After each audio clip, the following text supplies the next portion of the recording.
Today we're going to be looking at Season 4, Episode 7, As One Door Closes. The final episode of the transitional year between Leonard Pierce and Buster Merrifield. Right, get your DVD on the episode and set to As One Door Closes, and we will start in 3, 2, 1, go. The classic opening sequence of Only Fools and Horses. I think we were really rolling. I mean, they'd lost Leonard Pierce at this point, obviously, who had apparently lied about his age. They thought he was younger than he was, but he'd got his bus pass at this point, so, and they'd actually started filming Hole in One with Leonard, but he died, and they took a hiatus for a couple of weeks or months and started again, wrote another episode for the front end of this season, Happy Returns, and here we go. We are into As One Door Closes, a classic episode of Only Fools and Horses, and they're always sitting there eating, aren't they? I mean, is this breakfast time or dipping eggs? £2 see if you can get it lower. Classic. David Jason still looking really good as Del Boy. Still, they're all looking. This is probably their peak from season 2 to 5-ish. I mean, he seems to lose his wavy hair in season 5 for some reason. It goes all very straight for some reason. Is that a wig or what? I don't know, but for some reason the wave and curl goes out of his hair. Guessing they would have changed the makeup artist at that time. But we're talking mega ratings now. We're always over the 10 million for a series that was never supposed to be that big. It was now massively steaming along with, like I say, the loss could be in traction. Brilliant. Needs that much. Well, will we be able to say this now? That's the thing, isn't it? Mother Patel. You. Oh, these all Lowry doors. Oh dear. Indian banjos. And I reckon, well, they really ended on a high, didn't they, season 4? I mean, after this we'd have had to Hull and Back, which is basically an Only Fools and Horses film. Lowry doors. I mean, classic physical comedy there. Strumming the bloody Louvre door. I mean, I thought they was called Louvre doors back then, being a young lad when this was on. Brendan O'Shaughnessy, who was also a character in the Denzel episode where they paint Denzel's flat. Brendan in that, played by David Jackson of Blake 7 fame. So they bung the architect so that they'd get these Lowry doors. Here he goes again. Lowry doors.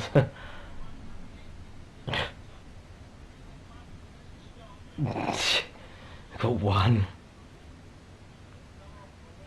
Just imagine how cheap this would have really been made for the... I mean, the BBC, I mean, what do you reckon? I mean, the budgets would have been relatively low per episode. Yeah, I mean, you're paying David Jason, Nicholas Lyndhurst. I mean, Buster Merrifield's in his first real acting role of his career, being an ex-bank manager and a non-drinker, in fact.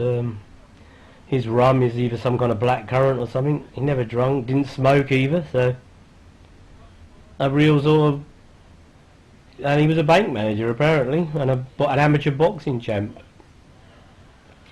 And I think David Jason around this time wasn't doing... I mean, he was still doing Open All Hours. I think Nicholas Lyndhurst had started doing Two of Us on ITV.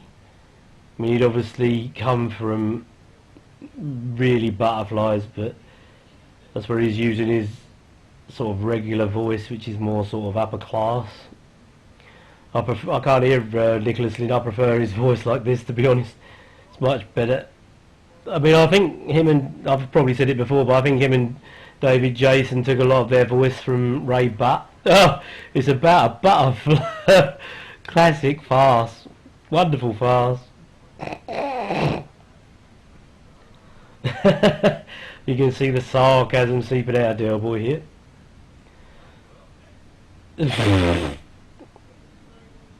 Jamaican swallowtail. Oh my god. Do they have magazines? I mean, we still have magazines, but not quite Papilio humorous. I mean, I think David Jason was having his hair dyed at this point, wearing a piece on the back of his head, because he was bald on the top, at the back. And we're going to have the bald joke in this as well, I think. You'll be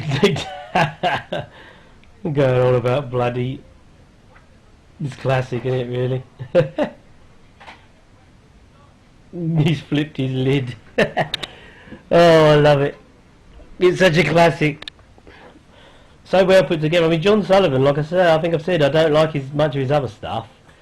Did Taxi or something, or Roger, and Just Good Friends, Citizen Smith. They're nowhere near. I think it was just that lightning in a bottle thing, where you get... It is stupid. And I had this on my video VHS back in the 80s. I used to taped from series 2 onwards on videotape. So I had the unedited recordings back then. Chasing Mars bar rappers here. Need to get the Lowry Door deal going. There's the baldy bit. Yeah, he's going to cut Rodney's hair. Oh, I love it. Self-cutting haircutting kit. I mean, what the fuck? Deluxe trimming comb. It's amazing, isn't it, really? Was he just flipping of the finger there, old dear boy? Here we go. If your tyre was if it was an MOT tyre, it would fail its MOT. I really stuffed that one. Oh, they didn't like that, did they? I wonder what they did. They must have already had a bit of air on it and he turned it funny. I mean, he looks like he's had a couple of goes at pulling at it though. You can see where Rodney's or Nicholas Linder's hair's all uneven. Well, he's had a couple of goes at it anyway. And Rodney's always had the old beetle bonnet, hasn't he, really? The sort of bassinet cut. I mean, the actors always had the haircut, except for Goodnight Sweetheart. I don't think he's ever combed it any other way, and I suppose that was only for period. It's Denzel! I love Denzel. See, I'm so prepared, I've forgotten his... Paul Barber, is it? Paul Barber. And how many times did he appeared? So I think season 3 was when they did the first, so this must be his second turn up. And of course, the woman who played his wife, oh, this is great. I can relate to this. Yeah, the lady who played Corinne had committed suicide, and because she was such a strong actress, they didn't want to replace her, so they'd never brought her back. So she was always like George Cole's wife in Minder, her indoors. You never saw her, you only saw her once in this case, and never again. Got yourself into another ghetto blasters from the 80s with the cassette player. So every guys and women and Ace from Doctor Who would walk around with a massive ghetto blaster. And of course, he knows he's got the redundancy money coming in. So he's going to give chase. Which is just classic, really, in this case. Oh, there's the old joke. To carry the radio. Did Del Boy always wear that Buster cap and all? Was that so he didn't have to have the earpiece on out in public? But I mean, it's very possible because he probably looked like that guy behind there in the picture. See, the bald-headed guy there. That was probably how David Jason really looked. I mean, he was doing one. Are You Being Served? I think he would have been doing Getting Closer to Porterhouse Blue. I think that's about 87, which is a great Tom Sharp. But you're not having any. And of course Denzel would turn up again into Hull and Back, which, like I said, was the feature film. I'll do that at some point for all my lovely likes and subscribers out there. Rodney with a bit physical. Look, what are these people? These 80s clothes. Oh my god. And hair. Look at it, look. Oh my god. Yeah, he lifted him up. I think that guy there, back there's wearing the same hat as that bloke into Hull and Back there. Don't be a plonker all your life. Oh, here we go. This is where he does his dodgy little See, what's the plants? What's all this going on up here? What are they selling? Flowers? Busy doing the housework. Apparently David Jason broke up on purpose a couple of times, or made mistakes to put Buster Merrifield at ease, because obviously being a being a not a very experienced actor, he wanted to put him at his ease, because I think he was nervous, and I mean, you can blame him, he's right in front of you, studio audience, and they've done the deal, but now they're screwed. I mean, this episode, it's a farce, obviously. I mean, all sort of British comedy, Fawlty Towers, Only Fools and Horses, what else, from the 80s, Porridge, 70s, I mean, all sort of situation comedies are basically little farces, aren't they? Like half an hours of little situations, little problems, you know, to get in and out. Some of them have got a social voice, like Till Death Do Us Part, and I mean, Are You Being Served as well? That's a sort of farce, all set in the one place. They chased him half a mile through Deptford. Oh God, his classic, chased him down. I'd like to have said that, but of course, apparently John Sullivan was writing up for 50-minute episodes. They did move to the 50-minute episodes come season 6, series 6. But they would cut all out the good character stuff and whatever. I mean, yeah, the 50-minute episodes worked to a certain extent. I never found them padded, so yeah, they were fine. Although some of the Christmas specials later on suffered. I didn't like the Royal Flush, which was the 86 special, which Del was a real cruel guy, and the way he treats Rodney in that one. And that followed to Hullenback, which was my favourite Christmas special, really. Then you had The Frog's Legacy, which was a good one. I think that was the last Ray Butt produced episode, Frog's Legacy. And then you get the yuppie stuff in season 6 and the Jolly Boys out there. Then you'll know, if you watch this episode, listen to David Jason's voice, maybe even Lyndhurst, go to a season 6 story like Yuppie Love or Danger UXD, whatever. Oh, my hair's falling out, I love it, classic moment. And you'll notice that the accent's a little bit off. It's where Ray Butt, who they're mimicking in this, he's gone, and they can no longer mimic him, and they lose slightly their accent. And I think Del Boy gets dumbed down. Season 6 becomes dumber. Rodney gets smarter. Albert stays same, really. But and then they bring in the family dynamics in season 6 onwards. Come here, you chart. Yeah, here we go. This is the MOT fail. Fail the MOT. See David Jason delivering it like a fucking stone. Brilliant stuff. I'm going bald. Alopecia. And the Davy Crockett hat joke comes out. I think they use this a couple of times later on as well. Bloody egg. Get yourself a wig.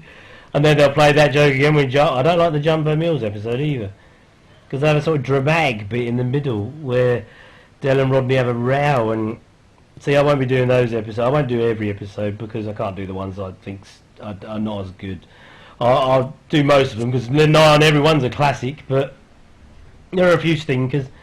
The Jumbo Mills one's a stinker. The Royal Flush is the worst of all. Oh, this is where they decided to change the doors. Bung him, beat him up, pay for him, beat him up. Wants Victorian panel doors. Of course, they've nicked them from the blooming warehouse. It would be Teddy Cummings chucking about the second floor window or something. Third floor, I can't remember. But yeah, I mean, even Red Dwarf, you could say that I've done a com on my channel, so check that out if you're around. They did, I was going to do some reactions, but because of the laws, all this Article 13 junk, I'll just carry on with the comms. Anyway, you don't see my ugly mug. I'm not as attractive as you think, obviously. No one's voice ever is, I don't think. But yeah, anyway, yeah, like Red Dwarf, they're just self-contained black books, all that, they're just self-contained farces, few sets, few little bits of location, and it sort of died, really.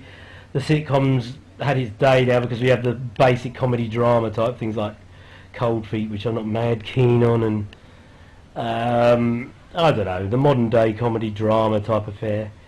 I mean, David Jason himself would do Darling Buds of May, and that was a very gentle, willowy humour type thing. And of course, Nicholas Linders would stick in the old comedy genre forever, I think. I mean, Good Night Sweetheart, Two of Us, Piglet Files, Butterfly. I mean, he was a stalwart of the comedy series. Shame they never made probably said it in my Good Night Sweetheart commentary, but I'm surprised they didn't. Oh, here they come, the West Indies. They didn't make a series of the new Good Night Sweetheart, bringing it on to the 60s and the nows. Oh, here we go. There's the boy. He's done that a few times with the old cigar. There we go. Fired it off. They kept this set, obviously, because this comes back in the... Don't like that one, but Shiva Skies. When Rodney's having his marriage problems, don't like that particularly. They had drama. I think that was to pad out the scripts. I don't think John Sullivan had that much to write. And of course I don't like the last three they did either after the winning the money. They should have left it there in '96, but of course they didn't. Anyway, we're gonna run for it, and off we go. And this is one of my favourite sections of this. We're gonna go and talk to Mum. I suppose I'd take this bloody thing, this fake gravestone, every time, keep it in. It's made of fiberglass. I suppose it's going to last forever because it's made of blooming three-wheeler type material. Is it worth us taking him home? I think Series 4 of Only Fools and Horses has got some classic episodes. I like Happy Returns. The Strained Relations one's difficult because it's emotional, but it's well done. And they introduce Albert well. But that's probably the low point of the season because it's not comedy really, it's melodrama in a way. So that goes bottom. Then we have The Hole in One, which is alright, gets a bit bogged down in the court stuff. Then we have The Drummer. I love The Drummer one, where Rodney's the drummer and Mental Mickey and all that. Yeah. Yeah, and he bunged the fucking policeman. Mum weren't to know that, idiot. It's just so well structured. I mean, John Sullivan must have had a whale of a time writing this stuff. Bribed the old bill, but he'd pleaded guilty by post. Well, he pleaded guilty by post. I assume you can just do that, but it's weird, isn't it? The suspended sentence. I presume there's a statute of limitations on a suspended sentence because they're forever going on about it. I mean, in later years they tended to forget. But would that have come back into play when Rodney kicked the ball at the policeman in Jolly Boy's outing? I don't know, it never came up, so I assume there must be a statute of limitations on these things. Anyway, this is the classic. I mean, and they're using video cam now, and you can see that. But if you watch like the Yellow Peril, where they first time I think they go to the gravestone, because it's part of the plot in that, they're doing it on film, and it looks so much prettier on film. And now we've got the video cameras and the lights because we're doing it. It looks like dusk by the look of it. And they're putting the fake lights on it. It just looks... Why can't they treat these things? Because my kids won't watch... My two girls, they won't watch sitcoms because they look old-fashioned. So can't you get some kind of film program or video program that will make these look... I may even take the laughter track off if you like, because no one needs to be told when to laugh, do they? But, yeah, take that off. And... put it through some kind of process so it's more filmic, 24 frames per second, and bring down the, because I think VHS runs on 70 frames per second, someone told, or frames per whatever, frames per second, so it gives it this sharp. I mean, it's like when The Hobbit failed, when they did The Hobbit and filmed it in 48 frames per second, and it looked really fake. That's what this gets. It looks like someone's standing there. I don't know if they've got all the cams, but it looks like they're standing there with video cameras. Like 80s home video cameras, and it's giving that sharp, horrible look. And the 24 frames per second, you can't beat. It gives you that filmic. It looks lovely. I mean, you just watch that thing.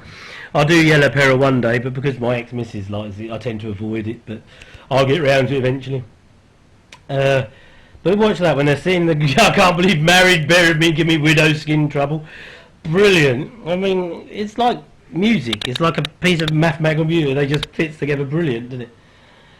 Oh, and we're going to see The Butterfly. And, oh, there's some brilliant physical comedy here. I don't know what David Jason did to this, but I had Nicholas Lyndhurst because, I mean, they go through the ringer in this one. And the resolution, I mean, is classic, isn't it? I mean, you don't, the spoilers with Denzel, I mean, it's fantastic. I read it in a book.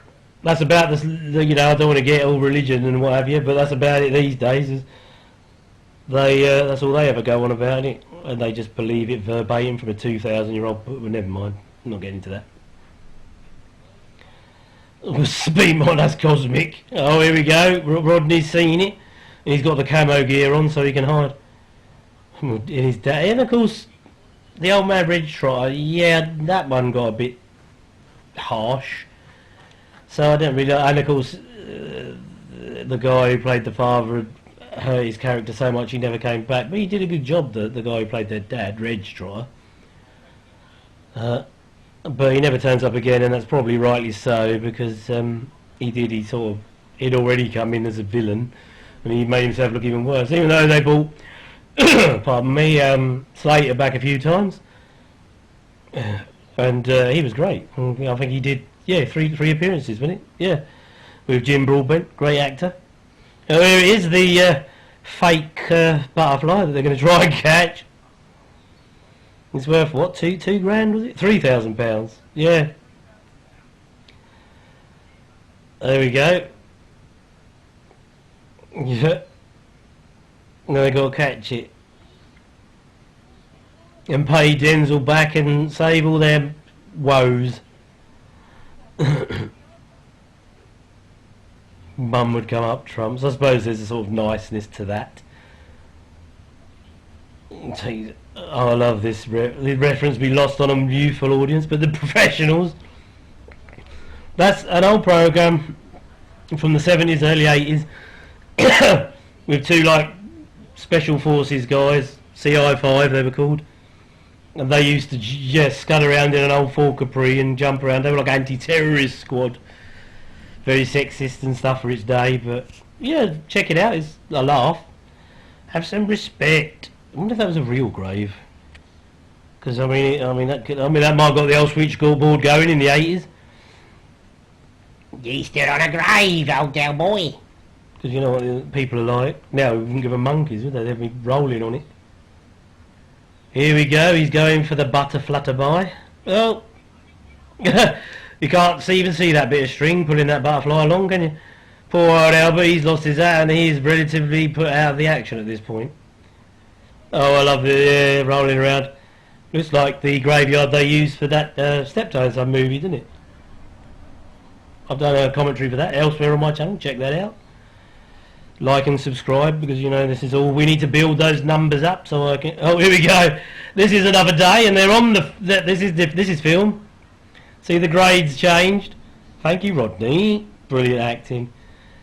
And I assume that this angles look worse than it was, so I'm assuming that David Jason's on a very slight incline of a roof, because he does roll down it. Slip and kill yourself as easy as anything. And I assume someone's got hold of him the other side. And I mean, with David Jason, he's a daredevil. He does deep sea scuba diving. He does all that hang gliding like he does in that episode. He actually can hang glide. Another good episode, T for 3. Hey! That butterfly looks massive. I suppose you have to see it from down there, so it looks bigger. Oh, of course, Del Boy. Oh, here we go. Flutter, flutter, flutter. And there he is laying it. And he's doing his Frank Spencer impression. We'll do one of them one day, I suppose. Oh, here we go. It looks like the ruddy leaf. I'm surprised Rodney can see it. Oh, here we go. I love this bit. Found the Coast Guards. On that lily pad. It's a classic, isn't it?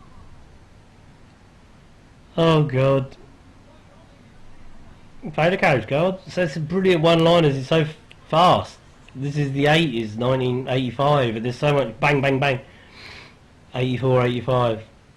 The great years of my youth. Although if I went there back then now, I suppose it'd be so bloody slow and boring that you want to get out as quick as possible back to the modern day, don't you? So out comes, I've got to go and get it. Taller, it'll take you long to drown, classic stuff. Oh, I think they obviously they filmed this in a London park. I don't know, it could be Regent's Park. Could be they do Winter Wonderland, but I didn't know there was a crowd. I suppose the crowd would do backstroke. What a twat! And of course Albert came in. We get the Nelson joke. He's only got one bloody arm. And you can imagine how cold Lyndhurst would have got in this, because I assume David Jason said, I'll get on the roof, and Nick can go in the water. And of course he can't swim, the sailor. And of course everyone forgets that in the Hole in One episode he says he'd only been in Northern Ireland or something. Go round in circles.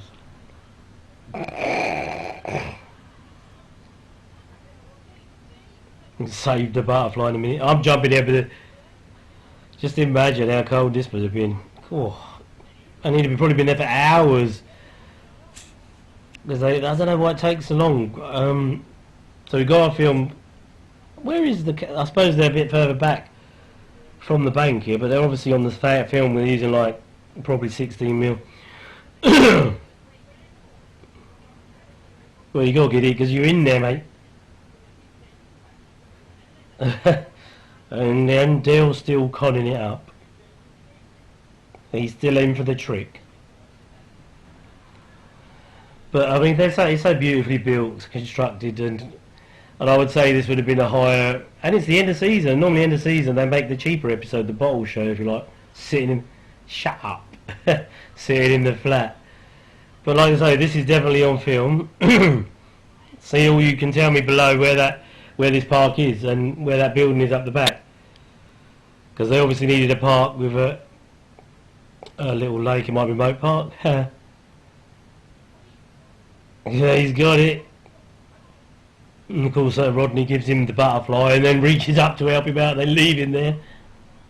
Shut up, you tart. Classic. Yeah, the alopecia. I mean, brilliant. I mean, they wrap these jokes in around each other. It's a classic. Oh, save the butterfly. Classic. Stop the butterfly. I know, you can't help it. I know I'm commentating, but you can't help it. And this is really a 3 out. They're all basically 3. And I think even though Series 6, when Cassandra comes in and dates, they show Raquel, but she doesn't come back yet. It's okay, but I don't really want the family dynamic in that respect. I want this, like Red Dwarf, and they bought a chance. It doesn't work. Keep the men together, or women. Add women, but they've got to be as good, if not, it's why change of. I know you've got to expand the formula. He's climbing out by himself, no one's helping him, and he's got his hands out, and he's ready for Dwenzel. They must have filmed this the same day as the market thing, because he looks exactly the bloody same. So bang, there we go. Classic. Brilliant. Always on the loose, like Steptoe and Son. He can never win till the top. I mean, he has the occasional victory, but is that Andrew Sachs standing behind him? Manuel from Ruddy. Look at these extras. What's going on here? Used to be a butterfly, Rodders. Oh, and Rodney finally gets to say it. Well, what a plonker. He finally gets to say it.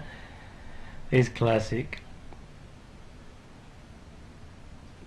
And as we wrap up the episode, Del Boy, as always, takes it on the chin.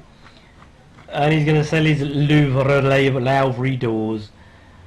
Oh, brilliant. It was a classic episode, that. I loved that one. That's definitely got to be top tier. And there are the credits of the classic. I mean, Buster Merrifield melded so easily with this, Paul Barber, there you go. Melded so brilliantly with this team.